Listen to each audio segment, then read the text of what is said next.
tere, armas! Täna salvestan selle video sulle, sest et eile kirjutades lahti mingisugust enda küsimust, ma tahtsin iseendalt teada, mida minu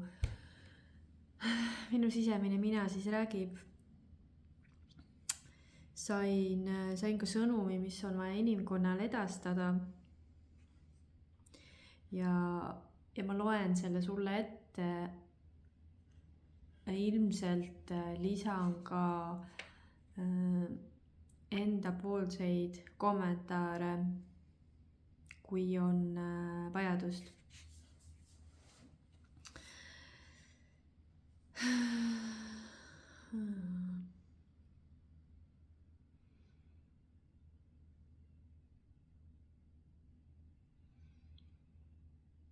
See sõnum on siis nii naistele kui meestele.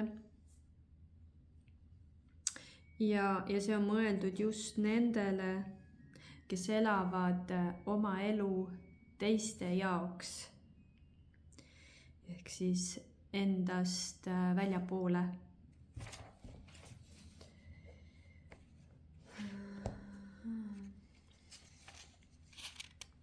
Igal ühel on kanda nii suur ja raske, kui nad kanda võtavad. Ja ära seda ei saa anda selliselt, et viskad seljast maha. Tihti on niimoodi, et inimesed usaldavad seda lauset, et sulle antakse nii palju kanda, kui sa kanda jaksad. Aga seal on osati ka väär arusaamine seetõttu, et inimene võtab enda kanda liiga palju ja ei julge pärast nagu lahti lasta või maha visata seda selliselt, et seal on nagu see koht, et nad ei julge maha vista selliselt, et teised jäävad rahule või nad kardavad seda, et nad saavad hinnanguid teiste poolt või nad saavad sellist halvustust teiste poolt, sest et kui sa elad teiste jaoks, kui sa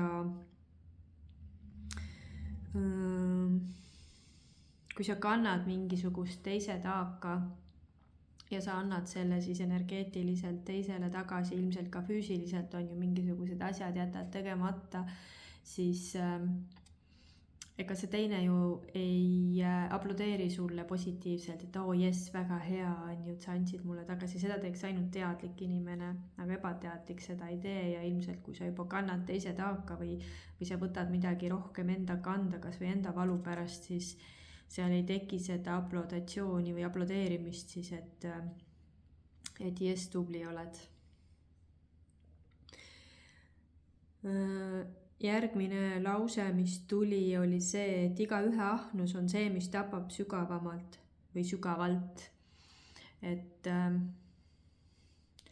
ahnus ja alpus, need kaks sõna on tulnud viimastel päevadel minu ruumidesse päris palju ja seda tegelikult ühe kliendi tööga seoses. Et seal taga justkui on mingisugune mõistuse lugu või tahaks öelda, et jookseb mingisugune sisemine programm, mis ei lase elu usaldada, mis tõstab nagu sellest usaldusest ennast täielikult välja ja paneb mingisugust valu korvama siis teatud mingisuguste protsesside näol. Ehk et kui me paneme siia selle rahaahnuse näiteks, et siis sa nagu korvad justkui mingit tühimikku rahaga ja ükskõik kui palju sa seda raha endale kokku ei kraabiks, siis ikkagi on vähe. Ja seal taga võib olla mingisugust ala vanemate tõestust, aga see ei ole hetkel oluline, et oluline on see, et inimene ise märkaks seda programmi enda sees ja teeks vastavad korrektuurid siis lähtuvalt oma elust või lähtuvalt oma elule, tuleb selline lause, lähtuvalt oma elule. Nii. Ja seal ei ole enesearmastust. Seal on see, et armastatakse midagi rohkemat kui midagi väljaspoolt kui siis ennast. Igaühe õnn on see, mis paneb hinge särama. Justkui nagu ei olekski sellele lausele laiendust vaja, aga sinu silmad on hingepeegel ja kui sinu sisemine tunne ei ole see, et sa oled õnnelik, siis oled nagu kurvasilmne mersu, selline lause tuli. Et jaa. Ja õnn hakkab seespoolt, mitte väljaspoolt, et keegi annab sulle midagi.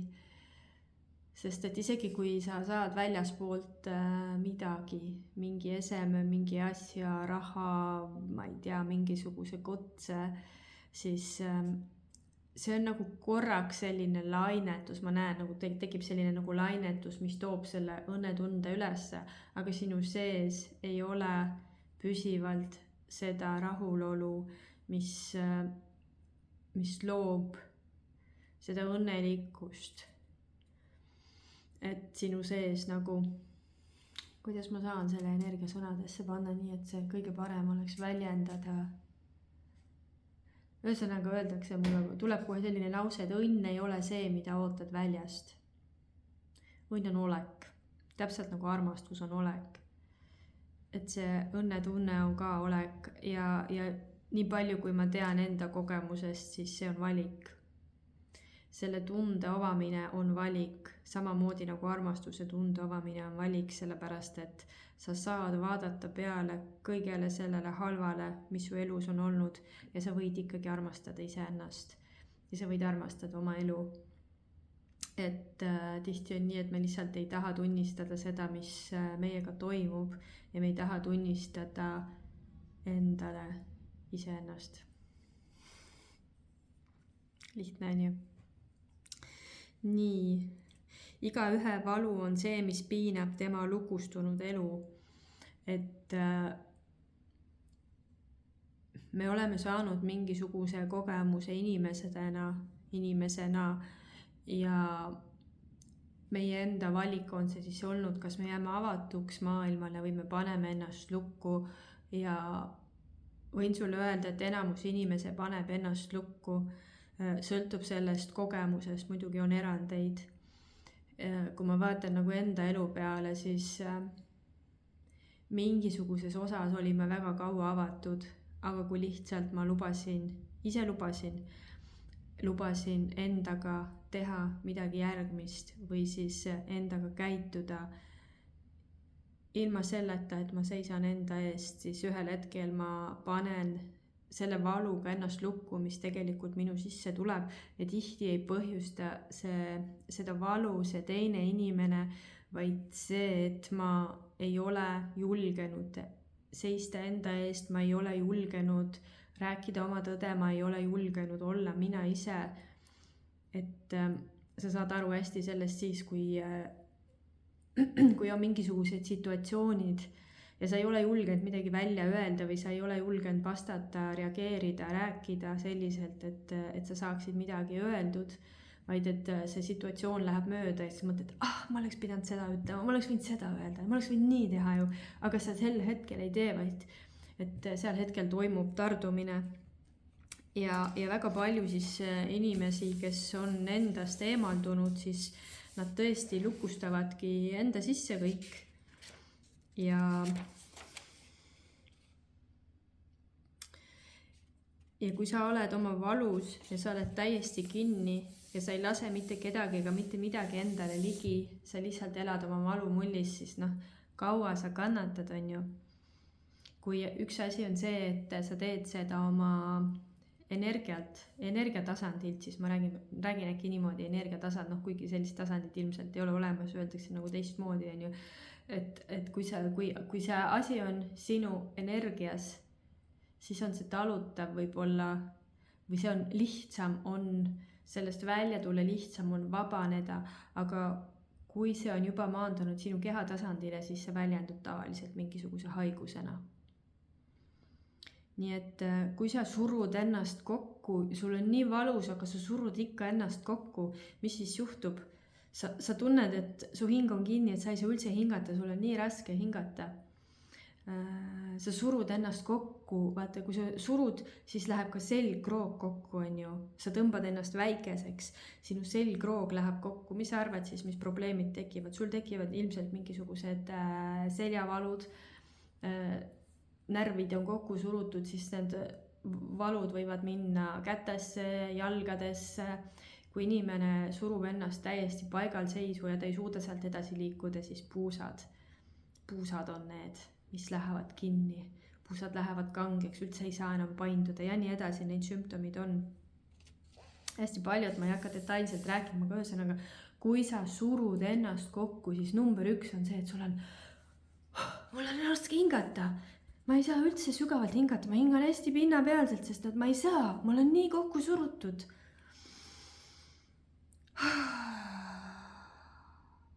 Selle peale tahaks kohe sügavalt välja hingata, sest ma olen korduvalt kogenud seda oma elus, kus ma olen ennast nii väikseks kokku surunud ja tõesti hingata on nii raske, et pilt läheb eest ära.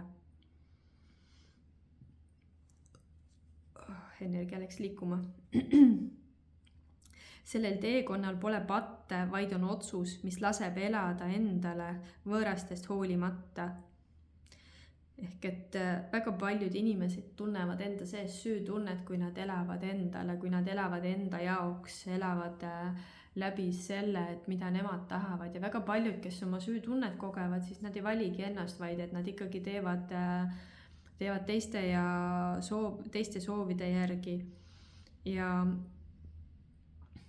see on sügav otsus tegelikult, et ma elan iseendana, ma elan endale, ma elan sellena, kes ma olen hetkel praegu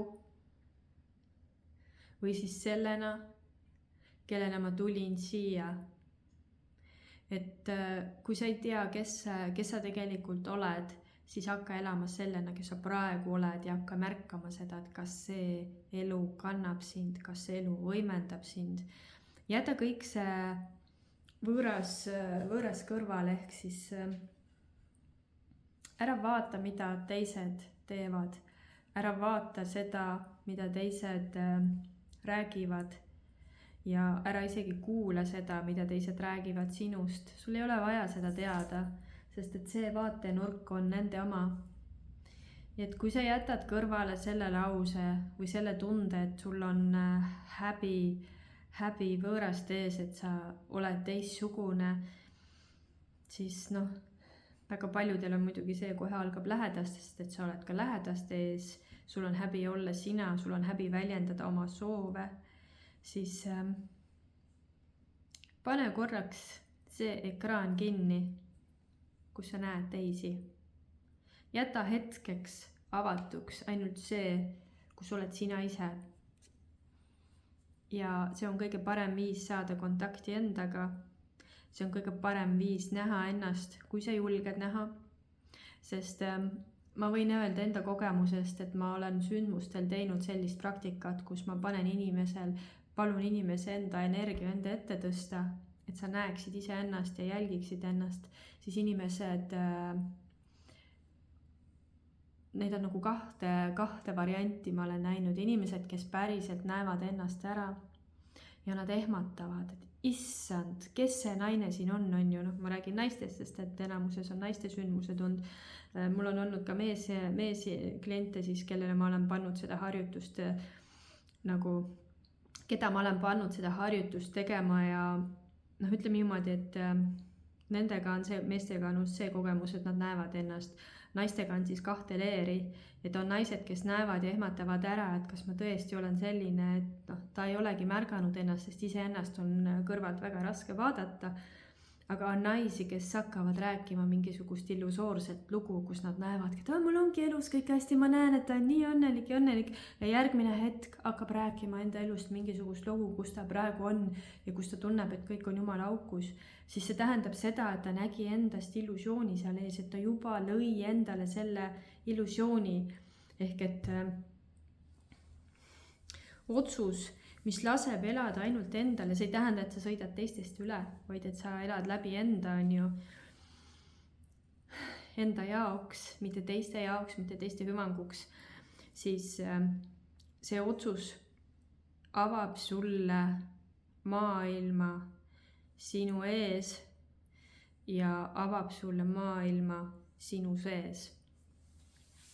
Ja rohkem ei tahakski selles öelda.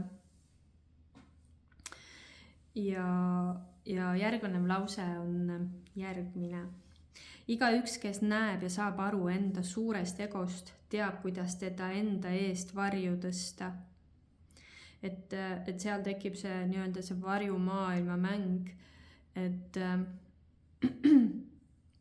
me tihti ei märka seda, kui palju egos me oleme, kui palju meie elu juhib meie ego tasand, kus ei ole ühendust südamega. Ja kuidagi see on selline peituse mäng. Mul üks lähedane inimene, ma ütlen lihtsalt nimetan teda kliendiks, kes juba väga kaua mingisuguse teema ümber keerutas. Ta nagu ei saanud üldse pihta, et mis värk on ju. Siis tema ego tasand ehk siis ego oli loonud sellise illusiooni ja selle sisse veel ühe illusiooni, et ta tegelikult, see oli nii ära peidetud see lugu, mis tema meel rääkis, mis tundus nagu nii sügavalt tõena tema jaoks. Ja sellel hetkedel, kui ta sai ühendust enda kõrgema minaga, siis ta sai nagu aru sellest, et mis on tõene või mis ei ole, aga sel hetkel, kui ta nagu tuli oma tavaellu tagasi, siis ühendus kadus, meel hakkas rääkima mingisuguseid neid samu vanu lugusid ja kõik nagu läks sama vanaviisi edasi, et ei tulnud lahendust. Ja ütleme niimoodi, et see teema kestis aasta. See on päris pikk aeg. Ja see ego trikitas nagu nii hästi selle koha ära, et ta ei saanudki seda tõde näha. Et meie egod, mis iganes tasandil see on, nad on vajalikud vaid nii palju, et jääda elama. Selline sõnum tuleb. Ja rohkem nagu ei tahakski siia juurde midagi lisada, et igaüks peab tunnetama, mis see käivitab temal nagu seesmiselt. Vot.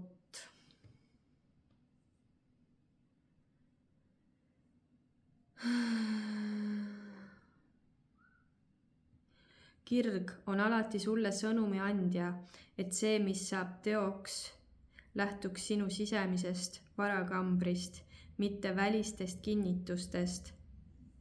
Su elu on see, mida elama pead teiste rõõmuks. Ehk siis kirg on alati sulle sõnumi andja, et see, mis saab teoks, lähtuks sinu sisemisest varakambrist, mitte välisest kinnitusest, et see on see elu, mida elama pead teiste rõõmuks. Saad aru? Et kui see ongi see koht, kus nii-öelda vaimse maailma õpetustes, et järgne oma kirele, järgne sellele, mis sind paneb päriselt elama, järgne sellele, mis paneb sind nagu täiega pühenduma, kus on see tohutu power taga. Sel hetkel, kui sa otsustad ära, et sa pead tegema midagi, mis on teistele vajalik, ma ei tea, kas või emale või isale või ma ei tea, töökohas, mis on nagu nii hullult vajalik, on ju teiste rõõmuks. Sel hetkel kaotad nagu ära selle kire. Kui sa teed asju teiste pärast või sa kaotad ära selles kires enda jõu. Koer ja kass möllavad siin.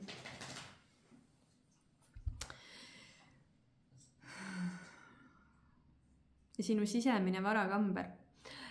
Selle varakambri kohta ma tahtsin ka mõned sõnad öelda või mõned laused, siis ütleme nii. Et selle sisemise varakambri ma avastasin, ma arvan, et see oli 5 aastat tagasi. ütleme nii, et ma ei mäleta täpselt enam seda, aga see jäi kuskile sinna 5 aasta kanti, et 5 aastat tagasi umbes, kus ma sain ühendust oma selle sisemise varakambriga ja see asus siin rinnakus, siin südamekeskus, natuke isegi ülespoole. Ja seal olles ma sain aru, et mul on kõik tegelikult olemas, mul on isegi turvatunne olemas, see, mis välises maailmas nii totaalselt kõikus. Et mul oli turvatunne olemas, mul oli see küllus olemas, mul oli see vara olemas, nii-öelda see sisemine varakamber tolles pildis oli kuldne. Ja seal oli nagu ülimalt mõnus olla, sest tegelikult ma olin energeetiliselt enda südames lihtsalt ja südames ongi kõik olemas.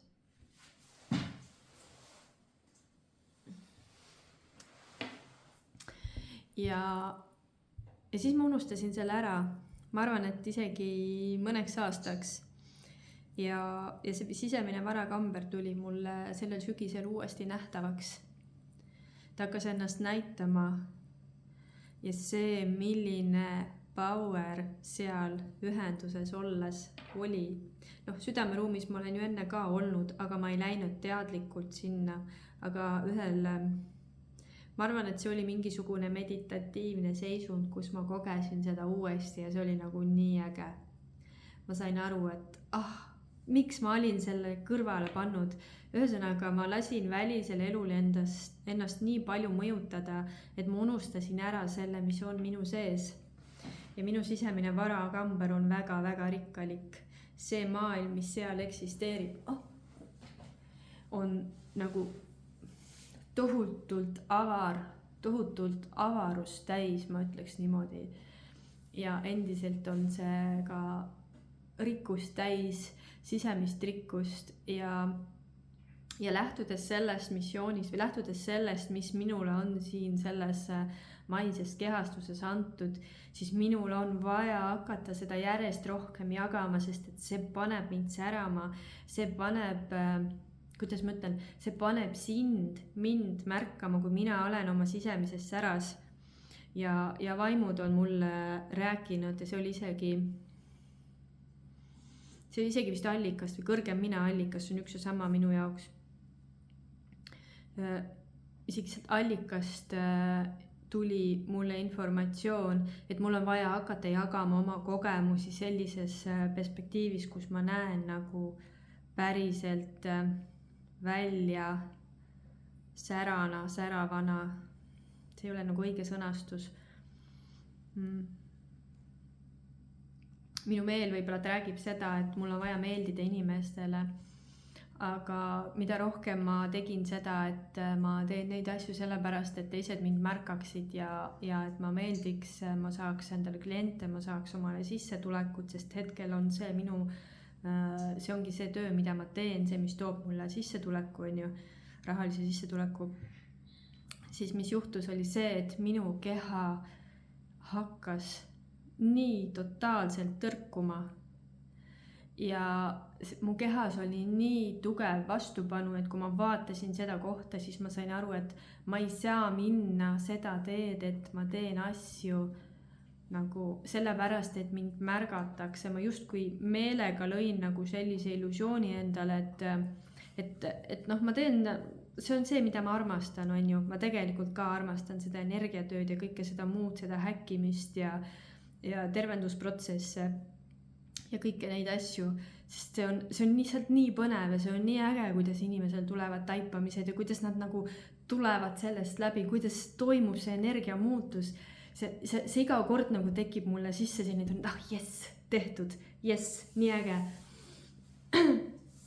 Ühesõnaga, kui ma ei lähtunud sellest, et mul on jess, nii äge, vaid et see on see, et aga mul on vaja teha uus video, mul on vaja teha uus postitus, ma ju pean kogu aeg nähtav olema, sest et turundus ütleb nii, et sa pead vähemalt 3 postitust nädalas tegema ja siis sa ei tohi teha rohkem kui 1 postituse päeva peale, sest muidu see esimene postitus kaob ära, kui sa hakkad teist tegema, inimesed ei märka ja bla. Ja kõik see nagu mingisugune ühiskonna surve ja mull ja kõik muu, see tõmbas nagu mind nii errorisse, et see pani mind hoopis peituma, pugema. Ja ma tegin asju sellepärast, et peab, mitte sellepärast, et ma tahan. Ja ka see ongi see, et sul on vaja teha seda kirega. Kirg kutsub, siis teed. Ja kui ma nagu selle endale selgeks tegin, siis ühel hetkel ma sain aru, et aga mul ei olegi kirge enam, sellepärast et ma olin nii palju sisse sõitnud endale ja mul läks tükk aega, kuni see kireke ennast jälle näitama hakkas, kus nagu see lahustus ära, kõik see survetunne, aga minu füüsiline keha sai juba sellest kannatada, ehk siis nüüd on vaja lihtsalt lubada oma kehal terveneda ka ja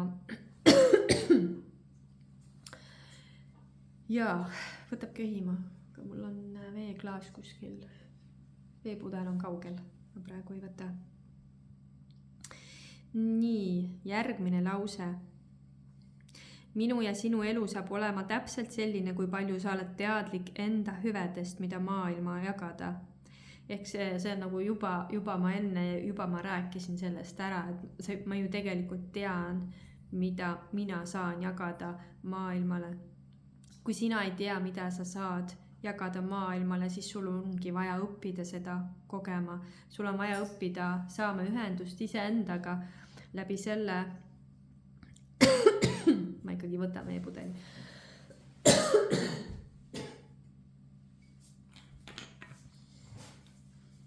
Kui sa oled ühenduses iseendaga, siis sa hakkad nägema, kes sa oled, mida sa tahad, milles sa üldse võimeline oled, mida sulle meeldib teha. Aga väga paljud inimesed jooksevad kinni sellega, et vaimsed õpetused on ju sellised, et sa pead tegema seda, mis on see sinu teema. Ja selle asemel, et hakata proovima neid asju läbi, et mis on see siis, mis mind päriselt kõnetab, mis on see, mis tuleb mul hästi välja, mis paneb mind särama, kirega tegema. Selle asemel nende meel jooksutab kogu aeg mõtet, aga mis on see minu asi, aga mis on see minu asi, aga ma ei tea, mis see minu asi on. Ja niimoodi ketratakse ja siis minu poole pöördub ka väga palju naisi. Roks! Koerakass. Minu poole pöördub ka väga palju naisi küsimusega, et aga mis see siis on ju? Ja tihti, ma olen seda ka varem jaganud, et tihti tuleb vastus, et tal on vaja saada see kogemus, elukogemus, mille käigus ta siis saab ühenduse sellega, mis see on. Sest ükskord oli üks naine, kelle kohta, seda näidet ma olen oma sündmustel korduvalt rääkinud, et tema töö oli surnutega inimeste ära saatmine siit. Ta oli väga noor naine, kellel on väiksed lapsed. Vaevalt, et kui ma talle ütlen, et sa aitad hingi siit ära, on ju inimhingi ja just mitte neid hingi, et sa lood kanali ja saadad neid üles ära, et aitad sealpoolt, vaid et ikkagi kehaga hingi, et surmaga seotud, sa aitad neil surra. Et see inimene peab selle elukogemuse saamiseks läbima kuidas valesti ütlesin praegu selle lause. Selle inimese kohta öeldi, et tal on vaja saada elus need kogemused, mis viivad nad selle tööni. Ehk et tema elus toimub midagi ja mina ei tohtinud sellele inimesele öeldagi, jah, et see on see, vaid et ma ei mäleta täpselt, see oli päris ammu, kui ma saatsin selle vastuse, aga igal juhul ongi see, et tal on vaja elada oma elu, saada sealt need kogemused, see elu juhib ta sinnani välja. Ta saab need õpetused, teadmised ja kõik muu. Et sul on vaja lihtsalt saada teadlikuks siis iseendast. Kõik see, mis sinu sees on. Ja väga tihti inimesed on õppinud mingisugust eriala, ühesõnaga õppinud või saanud teadlikuks mingisugusest teavest, mida nad arvavad, et see on nende töö. Nad on kulutanud sinna väga palju energiat ja siis ühel hetkel nad saavad aru, et see polegi see. Seetõttu lihtsalt katseta, proovi, ole julge, ära karda läbi kukkuda, ära karda saada seda taipamist, et aga see ei ole see, mida mina tahan praegu. See ei ole see minu hüve, mida saan maailmale jagada. Ega ju minu teema samamoodi, ega siis ma olen õppinud väga palju erialasid. ma läksin õppima pagarkondiitriks kutsekasse peale põhikooli. Ma läksin õppima seda sellepärast, et ma meeletult armastasin magusat ja mul oli visioon, et ma lähen Kalevi kommivabrikusse, ma hakkan martsipaiimaalijaks ja mulle meeldis juba siis väga joonistada. Ja reaalsus on see, et kui ma selle kooli ära lõpetasin, olin ma saanud juba sellised rasked elukogemused, mis muutsid minu dimensiooni, muutsid minu maailmavaadet ja peale keskkooli siis mul ei olnud tööd ja siis ma sain ühte poodi müüjaks, aga tingimusel, et ma pidin kõigepealt õppima müüjakutse, ehk siis oli mingisugune väike kursus, kus ma siis sain müüjapaberid. No ja seal poes ma olin natuke aega müüja, aga see ei olnud ikka päris see. Siis ma tegin tööd Saksamaal, ma olin ühes kohvikus, seal köögi poole peal.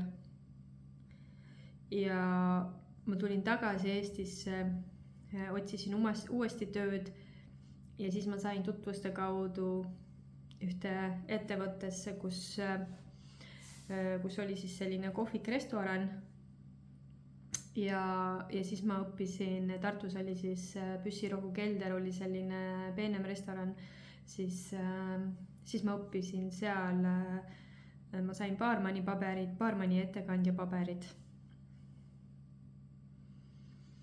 Ja ma töötasin natuke sellel alal ja siis ma läksin IT-d õppima. Täiesti seinast seina on ju.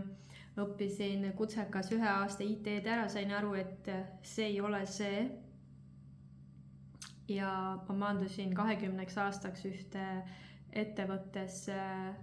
Ma sain tegelikult IT-kooli nagu, ühesõnaga ma sain nagu mingid paberid sealt ikkagi, et ma olin aasta aega õppinud.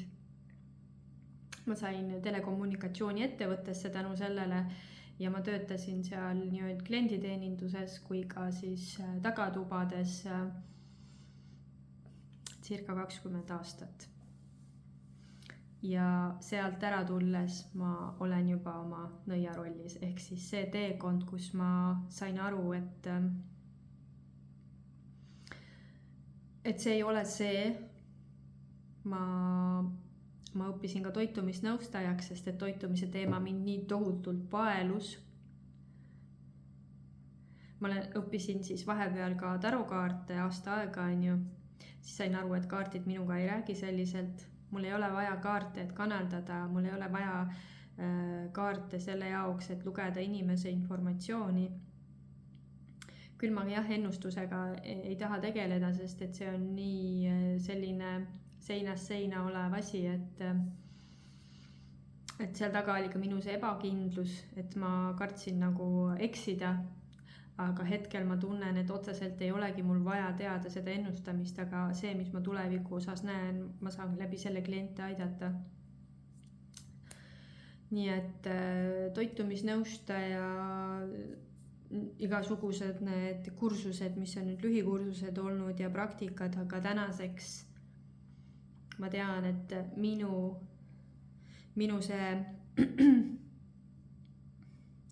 see hüve on minu elukogemus, sest et mul ei ole olnud roosamanna elu ja ma olen väga palju igasugust asja kogenud, mida ma võib-olla hetkel siia ruumi ei too, aga see on andnud mulle kogemuse, see on mind suunanud selleks, kes ma olen, see on toonud mulle nähtavale need asjad, mis on minu sees varjul, need kingitused ja need kingitused järjest avanevad, mida rohkem ma valin. Sest et ma tegelikult olen näinud seda, kes ma olin, kui ma siia maa peale tulin. Ma üsna hiljuti kogesin seda, kuidas ma hingena laskusin maa peale, mul kuidagi see hingemälu järjest hakkab nagu avanema. Ma olen seda küsinud päris palju ja ma võin sulle öelda, et üsna hiljuti, ma arvan, et see oli eelmine nädal, kui ma kogesin seda, kuidas ma siis hingena maa peale laskusin. tulin sealt ülevalt alla, ma kogen praegu ka seda hõljumise tunnet ja kuidas see allpool järjest, mida madalama ma läksin, mida lähemale maale, seda rohkem ma kogesin seda tihedat olekut. Praegugi tõmbab kinni, ma lähen kohe sellesse energiasse, kui ma hakkan jagama.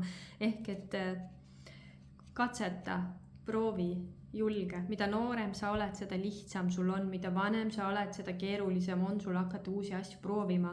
Aga muuda see uskumus endale ümber. Mis siis, kui mida vanem sa oled, seda ägedamaks su elu läheb ja seda rohkem sa julged proovida hoopis asju.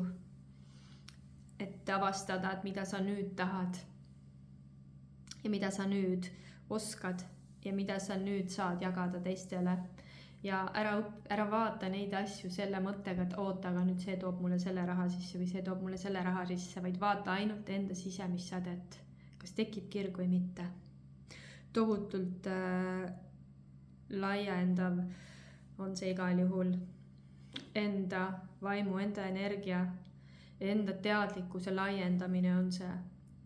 Ja väga palju inimesi läheb selle lõksu ka, et kõik peab olema vaimne, mida nad tahavad kogeda. Ei pea olema vaimne, sa oled võib-olla hoopis mingisuguse maise asja kandja siin, mida sul on vaja siin teha maises aspektis, mitte elada nüüd tervendajana, ma ei tea, energiamaailmaga seoses on ju. Niikuinii sa oled energiamaailmaga ühenduses ja niikuinii sa oled see tervendaja, aga kui sinu missioon ei ole see inimestega töötamine, sa ei pea tegema neid tervendusi, võib-olla sa lihtsalt viid kohvikus toitu lauale ja see sinu olek on see, mis paneb kliente tundma ennast hästi, sinu olek võib-olla ongi see, mis paneb inimesi tervenema, sest sa oled rõõmus, soe, avatud ja südames kohalolus. See ongi see sinu kingitus, mida maailmale jagada. Ma tunnen väga puudust sellistest teenindajatest, kes päriselt on kohal ja ma olen nii tänulik nendele, kes on sellised tohutud, siirad, avatud, rõõmsad. Nad näed, et nende hing heliseb, et nad teevad seda, mida nad teevad. Ja väga äge.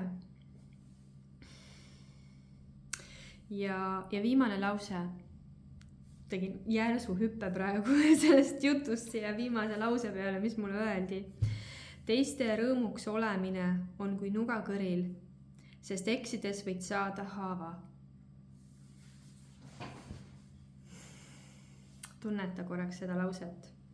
Teiste rõõmuks elamine on kui nugakõril, sest eksides võid saada haava. Sa ei tea tegelikult kõiki neid soove, mida teised inimesed tahavad. Sa ei tea neid tundeid, mis nende sees on. Ilmselt kui sa oled empaat, siis sa saad kogeda neid, aga sa ei saa mitte kunagi olla teisele inimesele 100% meelepärane.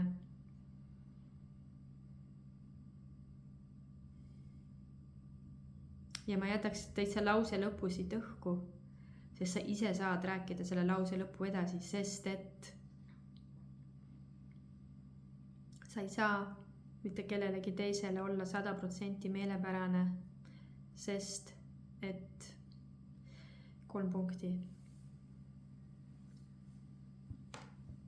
Kui kellelgi teisel on ikkagi endal mingisugused teemad, mingisugused probleemidega, siis sina ei saa neid muuta. Sina ei saa tema mingisugust sisemist valu ja viha kuidagi tervendada, kui tema ei vali seda vabaks endast anda. Et ükskõik kui palju sa nii-öelda inglise keeles on need please'id, või öeldakse, et you are so pleased when you...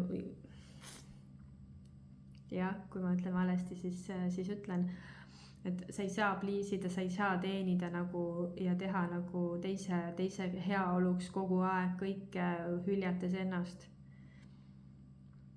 Sest et sa ei tea mitte kunagi, kui teine a la vihastab. Panegi pilt endale ette, et sa teed midagi rõõmuks samas hoides nuga kõril ja kui teine ehmatab ja teine vihastab või teine reageerib, siis see nuga võib vääratada, sest su keha vääratab, võpatab. Ja sa ei saa seda teha. Ehk siis sul on vaja elada enda rõõmuks. ja kui teised rõõmustavad sellega kaasa, siis on see väga tore. Aga sul on vaja elada iseenda rõõmuks. Justkui tahakski selle lausega panna sellele videole punkti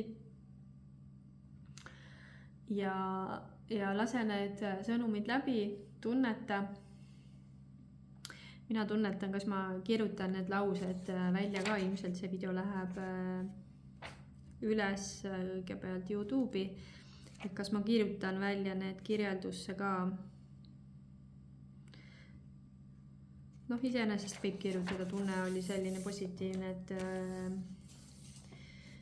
et see kuidagi toob puhast energiat juurde, et inimesed, kes on sellised kontrollifriigid, väga halvasti öeldud, ei ole halvasti öeldud, nad nimetavad end ise ka selliseks, öeldakse mulle kohe, et mõnel inimesel on vaja detailselt teada, ära eraldada need asjad. Ja tunneta enda kehast nad läbi lihtsalt, vaata, mis resoneerub sinuga ja võta siit kaasa kõik see, mis sulle vajalik. Ülejäänud osa lendab minema. Nii et mina lendan ka koeraga kohe välja. Talvine aeg on, mütsi kandmise aeg ja juuksed on täpselt nagu müts ütleb. Et mõnusat esmaspäeva sulle või mis iganes päeva, kui sa seda kuuled või õhtut või ööd ja naudi oma elu. Ole rõõmus iseenda pärast ja sära oma sisemist sära. Tšau!